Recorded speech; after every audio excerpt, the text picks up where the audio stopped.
अभी हम कुर्ला विधानसभा में हमारे साथ बहुजन समाज पार्टी के नेता हैं विनोद मोरे। उनसे बात करते हैं, वो इस बार उम्मीदवार हैं। तो सर क्या कहेंगे, क्या ज़रूरत पड़ गई कि क्या ज़रूरत पड़ गई कि आपको इस चुनावी क्षेत्र में आना पड़ा? वैसे तो मैं कुर्ला में ही कुर्ला से बिलोंग करता हूँ। बस यही है कि निवडणूक जो आयोग है उनका जो बाउंड्री उन्होंने एक कलीना और कुर्ला, तो हम ये बाउंड्री पे आते हैं। तो लेकिन मेरा कार्य कुर्ला कलीना ये दोनों जगह पे होता है और मैं मुंबई का उपाध्यक्ष होने की वजह से मैं कुर्ला विधानसभा में लड़ रहा हूँ। क्या चैलेंजेस देख रहे हैं, क्या मुद्दे हैं एक्चुअल में इस इलाके के, इस विधानसभा के क्या मुद्दे आपको नज़र आते हैं? कुर्ला विधानसभा का जो मुद्दा है, यहाँ पे जो सरकारी योजना जो जा रही है, मतलब मैंने जो एनालिसिस किया है कि यहाँ का जो जो सरकारी योजना जा रही है उसमें बहुत बहुत से जगह पे रोड वाइंडिंग हो रही है। और मेरा मानना यह है कि सरकार उन्हें यहाँ से काट के, जो रोड कटिंग में जो लोग जाते हैं, ठीक है, उन्हें कहीं ना कहीं तो जगह देती है, परंतु उनको उनकी सोने की जगह छोड़ के उनको कचरे की जगह दी जाती है। ऐसे जगह पे दिया जाता है कि जहाँ का रेट यहाँ से बराबर नहीं होता है, वहाँ का जो वातावरण होता है वो बराबर नहीं होता।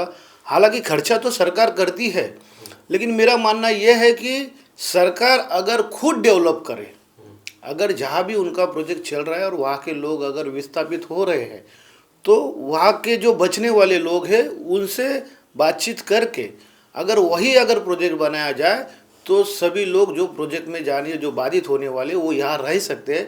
लेकिन सरकार बिल्डरों को कैसे फ़ायदा पहुँचे इसके लिए ये चीज़ें नहीं करती है, ये बड़ा प्रॉब्लम है।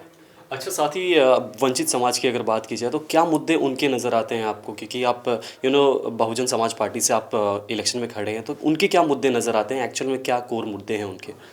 देखिए, बहुजन समाज के जो मुद्दे होते हैं, एक्चुअली मुद्दे तो बहुजन समाज के नहीं, मुद्दे सभी के होते हैं। यहाँ का रोजगार का मुद्दा है, यहाँ का महंगाई का मुद्दा है, या अच्छी सुविधा जो मेडिकल की है वो नहीं मिल पा रही है इनके सरकारों में, और कुछ लालच दे को उनको लगता है कि उन्हें वोट मिल जाएगा। लेकिन हम लोग, हमारी जो लड़ाई है, हम लोग 2 रुपये किलो का चावल देने के लिए राजनीति में नहीं आए हैं। हम 100 रुपये का चावल खरीद सके ऐसी लोगों की कैपेसिटी बने और हम बनाए, इसीलिए हम राजनीति में आए हैं। आप क्या कहेंगे सर, क्या मुद्दे हैं कुर्ला विधानसभा के? यही जो मोरे भाई बोले वही कि रोड नहीं सही है, ट्रैफिक दुनिया भर का है और प्रॉब्लम बहुत है लोगों को। मतलब कुछ काम तो ऐसा होता नहीं है, जो भी हो रहा है सब ईस्ट में हो रहा है, वेस्ट में कुछ नहीं होता है।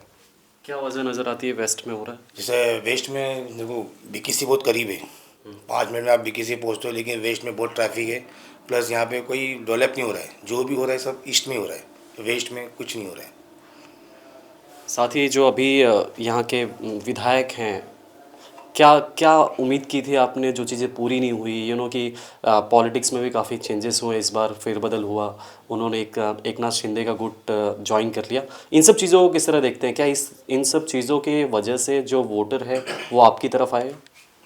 देखिए, पहली पहली बात तो वोटर्स ने ये जान लेना चाहिए, शिंदे गुट हो, उद्धव गुट हो, उनकी आइडियोलॉजी सेम है। बस किसी ने सेकुलरिज्म का चोला पहना है और किसी ने सांप्रदायिक। आइडियोलॉजी सेम है, बाला साहब ठाकरे है और बाला साहब ठाकरे के एक बेटा है और एक शिष्य है। तो लोगों को ये समझना है कि जो उनकी आइडियोलॉजी है बाला साहब ठाकरे की, हमारे बाप की जो आइडियोलॉजी होती है वही बच्चा करता है। हमारी आइडियोलॉजी है बाबा साहब फुले शाह अम्बेडकर की आइडियोलॉजी, और हमको आइडियोलॉजी के लिए लड़ना है। सत्ता राजनीति चले ना चले, लेकिन जो सामाजिक परिवर्तन है वो करने के लिए हम राजनीति में आए हैं। रास्ता, ये सब चीज़ें हैं। एक्चुअली जो संविधान में ये बेसिक दिया है कि ये मूलभूत सुविधा सरकार की जिम्मेदारी है देना। अभी आप अगर देखा जाए ना, तो कुर्ला विधानसभा के जितने कैंडिडेट हैं उतने ईस्ट से है। मुझे ऐसा लगता है कि शायद मैं अकेला कैंडिडेट है जो वेस्ट से है, और सभी पार्टियों ने कुर्ला वेस्ट के लोगों को दरकिनार किया है, नज़रअंदाज किया है। उसका खामियाजा उन्हें भुगतना पड़ेगा। अच्छा, साथ ही बहुजन समाज पार्टी की अगर बात की जाए तो जैसे यूपी में एक बस तो हमेशा से चला था मायावती जी का, महाराष्ट्र में वो इम्पैक्ट क्यों नहीं आया? कुछ सालों से काफ़ी शांत हो गई है पार्टी, कि नहीं तो एक कैंपेन चलता था कि बीएसपी का, क्या नज़र आता है आपको? नहीं, कैंपेन तो चल ही रहा है। ऐसा नहीं है कि जो कैडर बेस जो कार्यकर्ता है वो उनके तरह से पूरा काम कर रहे हैं, और महाराष्ट्र में भी अच्छा वातावरण है। और बसपा का जो साइलेंस वोटर है, जब उनको उनके बैलेट पे जब हाथी दिखता है ना, तो उसी पे जाके थप्पा मारता है। ये बात तो जग जाहिर है। ओके। साथ ही महाराष्ट्र में बड़े तौर पे मराठा आंदोलन हो रहे हैं, एसटी एससी के लिए भी वो आंदोलन हो रहे थे, विरोध में भी आंदोलन हो रहे थे। उसे आप लोग किस तरह देखते हो, और अगर आप जीत कर आते हैं, चुन कर आते हैं, उसे लेकर आप क्या एफर्ट डालोगे आगे? देखिए, किसी समाज को रिजर्वेशन देना है, हालांकि वो उसके लिए जाति न्याय जनगणना ज़रूरी है। वो करना नहीं चाहती है, ना बीजेपी करना चाह रही है, ना कांग्रेस कर रही थी। कांग्रेस इतने साल राज में थी, लेकिन उन्होंने वो जाति जनगणना नहीं की। जब तक हमें ये नहीं पता लगेगा कि इस देश में, इस जगह पे कितने लोग कौन से कम्युनिटी से बिलोंग करते, तब तक उसके लिए क्या किया जाए, मतलब वो असंवैधानिक ही रहेगा। तो उसी के लिए बहुजन समाज को रिजर्वेशन देना और उनका रिजर्वेशन के लिए लड़ना, ये बहन मायावती जी और बहुजन समाज पार्टी की आइडियोलॉजी है, विचारधारा है, और उसके लिए हम लड़ते रहेंगे। अच्छा, ये हिंदुत्व की जो आजकल राजनीति चल रही है, उससे भी आप लोग को कुछ फ़र्क पड़ता है? जैसे एकनाथ शिंदे जी हिंदुत्व की बात करते हैं, देवेंद्र जी हिंदुत्व की बात करते हैं, उद्धव जी हिंदुत्व की बात कर रहे हैं, सबका हिंदुत्व अलग अलग है। ये आप लोग को भी अफेक्ट करता है ये चीज़? नहीं, ऐसा कुछ नहीं, वो तो सब राजनीति कर रहे हैं। वो उनका वोट लेने के लिए वो उनकी राजनीति कर रहे हैं।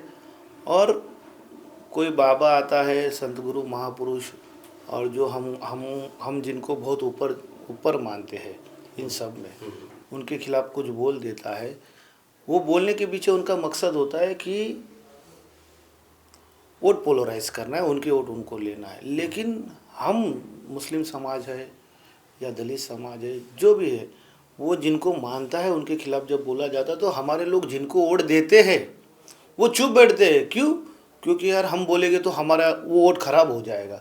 तो हमको ऐसा लगता है कि हमारे आइडियोलॉजी पे, हमारे विचारधारा पे चलने वाला जो नेता है, हमको उसको आगे लाना पड़ेगा, तो ही जाके ऐसे जो आवाज़ें होती है उसके खिलाफ वो बोल पाएगा। नहीं तो उनका जो पार्टी प्रेसिडेंट है, भले मैं बुद्धिस्ट हूँ, तो बाबा साहब के खिलाफ अगर बोलता है, अगर मैं किसी पार्टी में, तो मेरा अगर पार्टी का अध्यक्ष है, अगर वो मुझे दबाएगा कि बात नहीं किया जाए, नहीं तो फिर अपने जो दूसरे वोट से, अदर्स वोट है, वो डिस्टर्ब हो जाएंगे, तो फिर मुझे वहाँ रह के मतलब नहीं है ना। तो हमको ये करना है कि हमारी जो लड़ाई है, आइडियोलॉजी की लड़ाई, विचारधारा की लड़ाई है, हम सब धर्मों को समान मानते हैं। हमारी जो लड़ाई है, समता, न्याय, बंधुत्व, भाईचारा बनाने की है।